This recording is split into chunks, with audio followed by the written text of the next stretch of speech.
Selamat datang Kang Dede di eh, podcast kita yang perdana ini. Oh ya, Yang kita coba hidupkan di lingkungan PUI. Semoga ini nanti akan menjadi dasar ya, sumber yang cukup untuk meningkatkan amal kita bersama-sama di PUI. Malam ini kita akan berbicara tentang hal-hal yang menyangkut kira-kira ini kan PUI sudah 1 abad ya, 1 abad lebih, malah 1 abad berapa? 107 tahun. 107 tahun ya. Desember ya. Oke, Desember ini.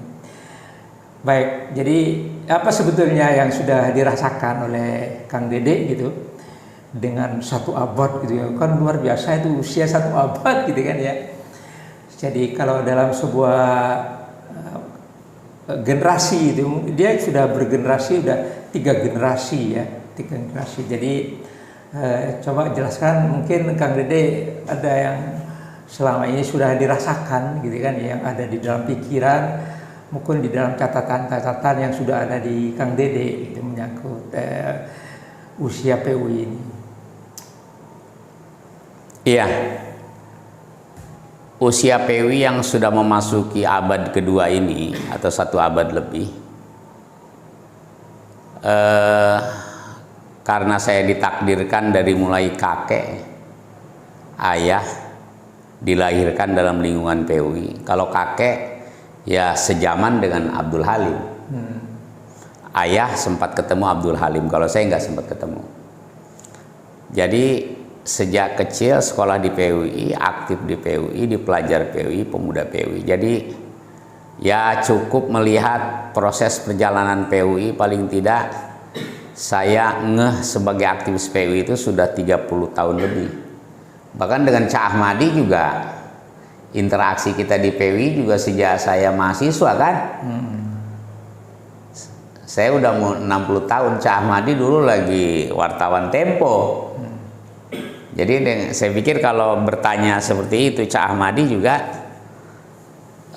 mengalami punya pengalaman panjang, apalagi istrinya juga Mojang Priangan dari Cirebon, jadi kader PUI juga.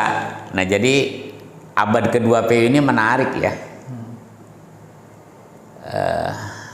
Bagi saya ini menantang, bahkan di era global yang zaman ini sebenarnya zaman yang bukan lagi zaman kita berdua ya. Ini kan era disruption, ini kan era anak-anak milenial, generasi 40 tahun ke atas. 40 tahun ke bawah maksudnya ya. Apalagi Gen Z. Ini kan udah 65% penduduk negeri ini, bahkan dunia, di generasi milenial dan Gen Z. Kalau kita berdua generasi apa? Kolonial ya. Ada istilah guyonan begitu.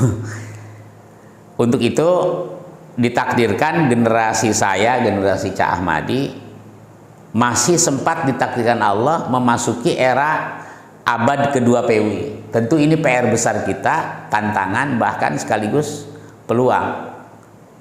Tapi kita punya pengalaman sejarah dakwah Indonesia yang panjang, dan justru itu sejarah itu menjadikan inspirasi kita untuk ke depan. Apalagi kalau sejarah dakwah Nabi Muhammad, sahabat, sejarah PUI, lengkap lah pengalaman sejarahnya. Cak Ahmadi juga ini penerjemah buku Muqaddimah, itu juga menginspirasi buat kita. Itu kan teori-teori sejarah sosiologi Ibnu Khaldun yang diterjemahkan Cak Ahmadi.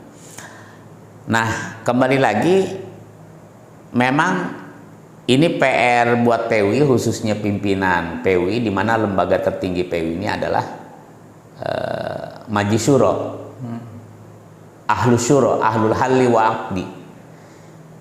Jadi saya kebenaran ditakdirkan Allah, lagi-lagi nasib saya diamanahi melanjutkan Kang Aher sebagai Ketua Majlis Syuro. Apa yang akan kita lakukan ya harus kita diskusikan, disyurokan di Majelis Syuro. Dan Cak Ahmadi juga kan salah satu anggota Majelis Syuro yang sebelumnya. Seperti kalau pertanyaan Cak Ahmadi seperti itu, tentu ini harus menjadi diskusi menarik buat kita. Ya. Nah mungkin perlu dijelaskan ya, ini Majelis Syuro itu apa gitu. Karena bagi sebagian orang itu belum banyak istilah itu diketahui, terutama di dalam organisasi, di dalam keormasan, apalagi di lingkungan partai misalnya gitu. Bisa dulu ada ya Parmusi gitu ya, Partai Muslimin, Partai Masyumi ya, Majelis Syuro Indonesia gitu kan. Nah orang kan asosiasinya langsung ke partai ya. Nah ini kenapa, gimana dengan PUI sebagai ormas? Saya pikir kalau kosakata Majelis Syuro dalam terminologi perjalanan sejarah dakwah Islam sejak masa Rasulullah, Abu Bakar, Umar bin Khattab menunjuk Ahlus Syuro beberapa orang untuk memilih Utsman bin Affan. Bahkan di Indonesia Masyumi itu kan Majelis Syuro Muslimin Indonesia. Jadi kosakata syuro ini kan kita tidak harus a priori. Coba pelajari perjalanan sejarah Islam. Bahkan di negeri kita, Masyumi itu kan kumpulan Ahlus Syuro pimpinan ormas Islam. Ya, membuat sebuah kebijakan politik. Jadi begitu mulia. Nah, Majelis Syuro ini kalau di organisasi lain istilahnya ada Dewan Pembina ya, atau di yayasan Dewan Pembina. Pemegang kebijakannya kan Dewan Pembina itu. Ada eksekutifnya yayasan. Nah di PU ini ada lembaga tanfidhi. Ya. Di ormas lain juga ada, cuman berbagai istilah ada wali amanah gitu kan.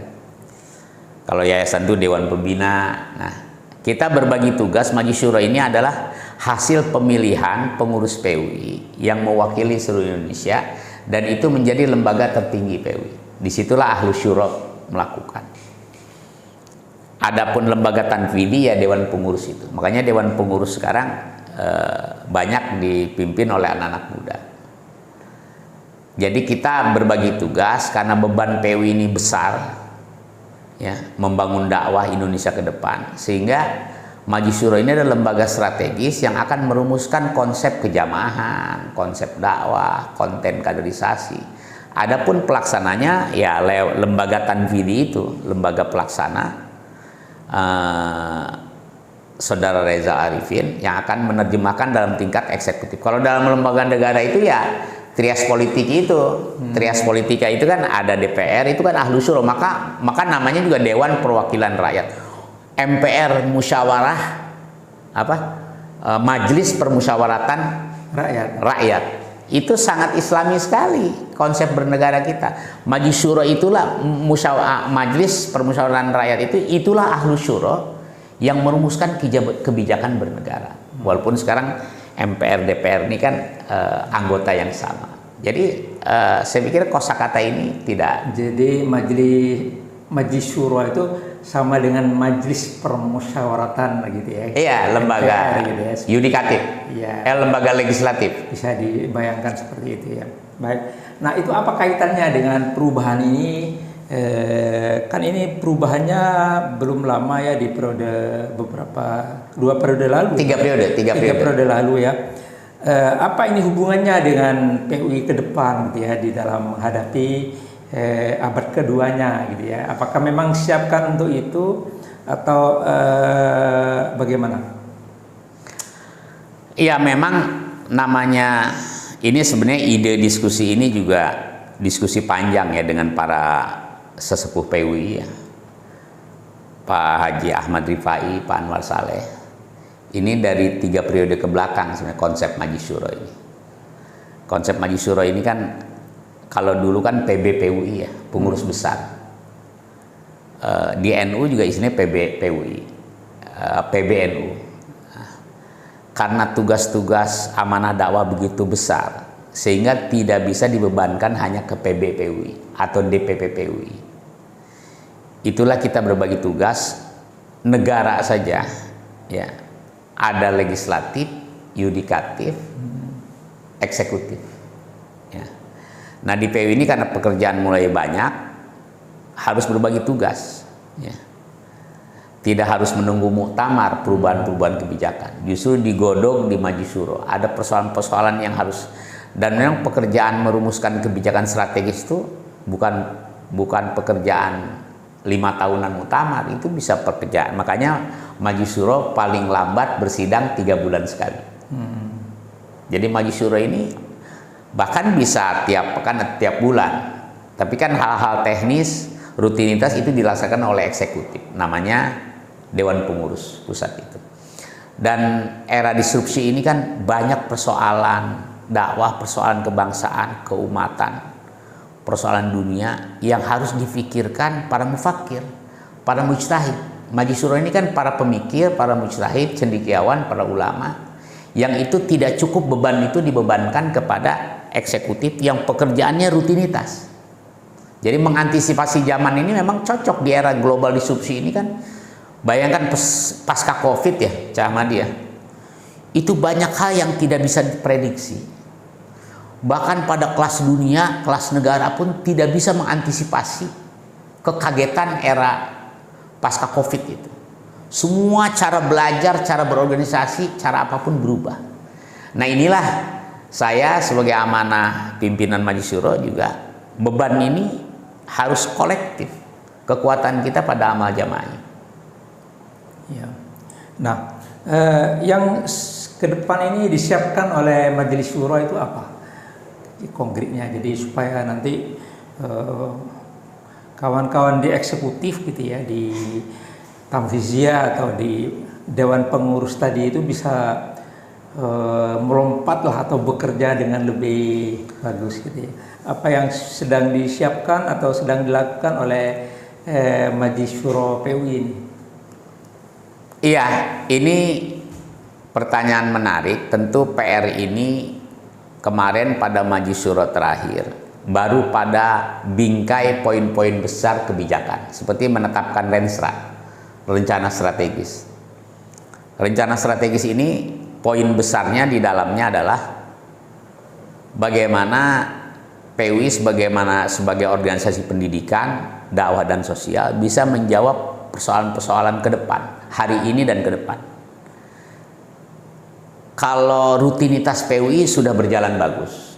PUI data menurut Penais, Dirjen Bimas Islam Kementerian Agama, itu datanya ada 5.000 lebih madrasah, sekolah dan kampus PUI. Itu kan PR kita. Aset wakaf PR kita. Alhamdulillah kita beberapa hari yang lalu ketemu dengan Menteri BPN, ATR dan BPN, Bapak Nusron Wahid, ketemu Wamen juga, kita sampaikan bagaimana membenahi aset-aset wakaf PUI. Tapi lebih penting dari itu, konten apa yang diantara kebijakan Majelis Syuro itu adalah merumuskan konsep kejamaahan PUI. Karena kesadaran kita di dalam berjamaah ini harus diaktualisasi kembali. Bagaimana menerjemahkan intisab.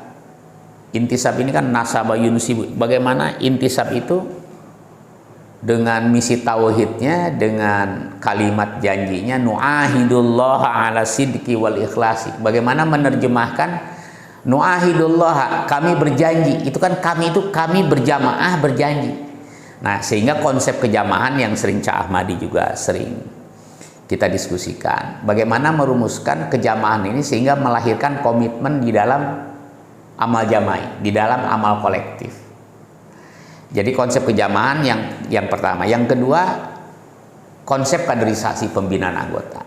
Walaupun sudah ada di PUI, konsep kejamaahan juga sudah dirumuskan. Tapi seiring dengan proses perjalanan zaman, ini harus diaktualisasi. Bagaimana menerjemahkan dengan tantangan zaman yang hari ini. Nah itu PR-PR kita.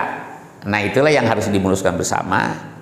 Cak Ahmadi juga bagian dari para pemikir-pemikir di PUI. Itu isu yang harus kita jawab karena untuk merapihkan ide-ide besar apapun, kalau penumbuhan kesadaran berjamaah Karena kekuatan dakwah itu kan pada kekuatan amal jama'i. Ta'awanu 'alal birri wat taqwa. Karena terlalu banyak perintah Allah di dalam Al-Qur'an yang mencerminkan bahwa kita wajib amal jama'i. Karena nggak mungkin amaliyah dakwah itu hanya bisa ditangani oleh orang per orang, apalagi kita membangun peradaban besar. Di Al-Qur'an itu kan kalimat wa'tasimu bihablillahi jami'a wal takum minkum ummatuy yad'una ilal khair. Wal takum itu seruan berjamaah, hendaklah di antara kamu bersama-sama. Bahkan apalagi banyaklah seruan kalimat-kalimat untuk berjamaah dengan domirhum, ya, wa'tasimu ya ayyuhalladzina amanu kutiba alaikumussyam aqimus sholah. Jadi banyak perintah sholat pun harus ada kesadaran berjamaah, apalagi melaksanakan zakat, berjihad. Itu jadi kira-kira memang beban ini harus kuat di dalam amal kolektif. Betul. Ya, saya kira menarik ya, tentang nanti kita bahas kembali soal jamaah itu. Saya sendiri pernah melihat ada sekitar 21 hadis ya yang menyangkut jamaah itu. Saya kira nanti kita bicarakan lebih lanjut soal jamaah khusus, tentang konsep jamaah. Baik pemirsa, saya kira kita cukupkan pertemuan podcast kita hari ini. Semoga bermanfaat bagi pemirsa semuanya. Bil taufik wal hidayah. Wassalamualaikum warahmatullahi wabarakatuh. Waalaikumsalam warahmatullahi wabarakatuh. Ada 15 menit ya? Ya, 15 menit. Ya udah cukup.